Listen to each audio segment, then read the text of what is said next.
Mga kajuday, for this video po gugulay po ako ng sinabawang isda. Ayan po, mayroon tayong isda. At ang ating sangkap po ay luya, sibuyas, kamatis at bawang. At ito naman po yung ating gulay na isasahog. Okra, zucchini, kalabasa at broccoli. Tapos po, ang ating gagamitin ay hugas bigas. Kaya, tara mga kajuday, samahan nyo ako sa aking ninong sinabawang isda. Mga kajuday, ihulog na natin po sa ating hugas bigas ang bawang. Pagsabay-sabay na po natin ang ating luya, ayan, kamatis, at ang gamit ko po ay sibuyas na pula. Ayan, hintayin lang natin kumulo at para mailagay natin ang ating isda. Mga kajuday, maglalagay na rin po ako ng paminta.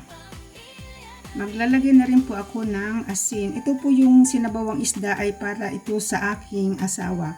Kasi para healthy food para po sa aking stroke survivor na asawa.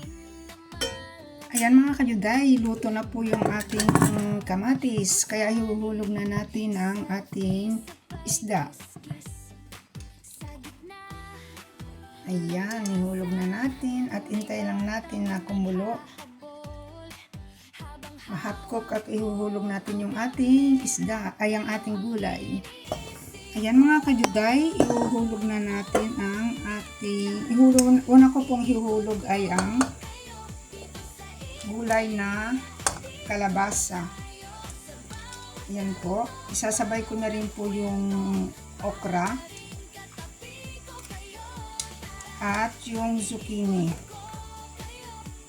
Yan mga kajuday, nahulog ko na po at ang tinira lang po natin ay ang broccoli kasi madali po siyang maluto. Kaya ihuhuli natin siya mga kajuday.